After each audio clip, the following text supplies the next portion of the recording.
Buying and converting a panel van to a camper turned out to be an epic project for me, which I suspect will be ongoing.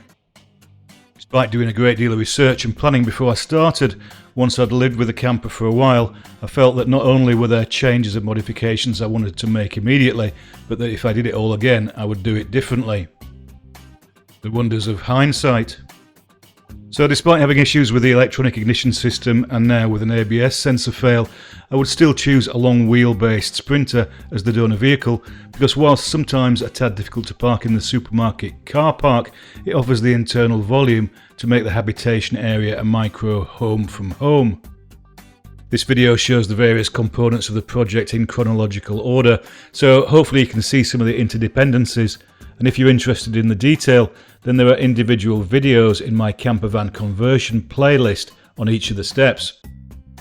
I would definitely put the same time and effort into thoroughly insulating and vapour sealing the camper. In the winter it takes no time at all to heat up the habitation space, and the insulation also does a good job of keeping it cooler in the summer than say the cab area, especially with the two roof fans to circulate the air. The Panasonic 325 watt solar panel was a good choice for me and has consistently delivered enough power to the two 200 amp hour AGM batteries, certainly for my needs. However, when I consider the rest of the relatively complicated 12 volt system, technology's moved on and I believe that there are now significantly easier options for camper conversions, but more on that later. One of my biggest priorities, were I ever to convert another Sprinter, would be to reduce the weight of all the materials used in the habitation build-out. Whilst the van is easily within legal weight limits, every extra kilo equates to having to spend more on diesel to move the mass from A to B. Batteries themselves weigh 60 kilos each, however a big part of making everything lighter would be to focus on using the robust plywood for the outer surfaces of the furniture only and thin ply internally. I would definitely buy thinner oak work surfaces and absolutely not use the leftover oak to build what must be the heaviest shower tray in the history of van conversions. Speaking of the shower, I just wouldn't bother next time as I've rarely used it. However, I would fit some form of shower tray in there, as using the back door and leaving all my wet gear to drip in the back of the van does actually work very well for me. Something else that works well is the tambour door in the new bulkhead.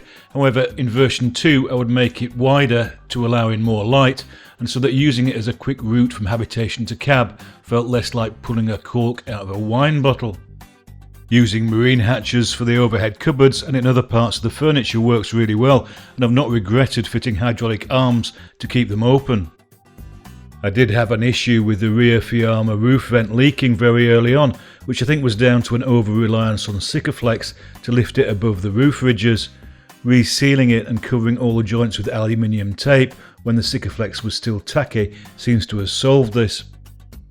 I do sometimes wonder if the Webasto Evo 6 is something of an overkill for a van of this size, but then in the winter I don't even question it, as it works really well to keep the van warm even when it's sub-zero outside. That said, the hot water facility is nice to have, but not really necessary in my experience, so maybe a smaller, less expensive diesel heater would be just fine. Webasto X100 Hob is a different story, as I really enjoy using it despite the time it takes to get going, but once it's hot then cooking or even boiling water is reasonably rapid, and the fact that it can heat the van with a log stove fan for those early mornings in spring and autumn is just a bonus. So back to the question of the electrical system. In my setup, what is basically a simple requirement to deliver 12 volts all the time, 240 volts occasionally, and to have the batteries charged or chargeable via solar, the van alternator or shore power, has evolved into a plethora of controllers and interconnecting systems. With 400 amp hours of AGM batteries at the core of my system, I've fitted a 12 volt DC to DC controller, an MPPT solar controller and a 240 volt to 12 volt controller, simply to keep them suitably charged. Add to this a battery protector to ensure the state of charge doesn't drop below 50%, and a shunt to stay on top of the usage and power demands, not to mention an inverter to have 240 volts when off grid, and it all starts to get complicated and rather expensive. Now 3 years later, and having recently bought an EcoFlow Delta 2 power station, I'm sure that with some minor compromises it would more than adequately deliver everything I already get, especially if I use the extra battery to take the capacity from 1000 to 3000 watt hours. Not only would it all be in one box, charging via solar, van or shore power, and with the new lithium batteries it lasts for over 3000 cycles, it's portable, it delivers 12 or 240 volts and can be used out the van. What's not to like? Fitting large BF Goodrich all-terrain tyres turned out to be a bit of a vanity project, as the increased diameter put a strain on the engine up here in the hilly Scottish Highlands. Moving back to 235/65/16 tyres, in this instance the Michelin Agilis Cross Climates, also means that I didn't need to fit the rear door wheel carrier, but hey ho, it was good whilst it lasted, and the Cross Climates are excellent. In other news, the Contravision vinyl film is sufficiently effective at maintaining privacy in the van, even with the light on, that I would go for 25% tinted glass rather than the 85% tint I now have, in order to get a bit more light in.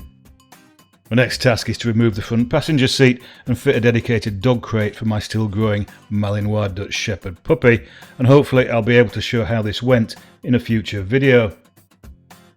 It's all good.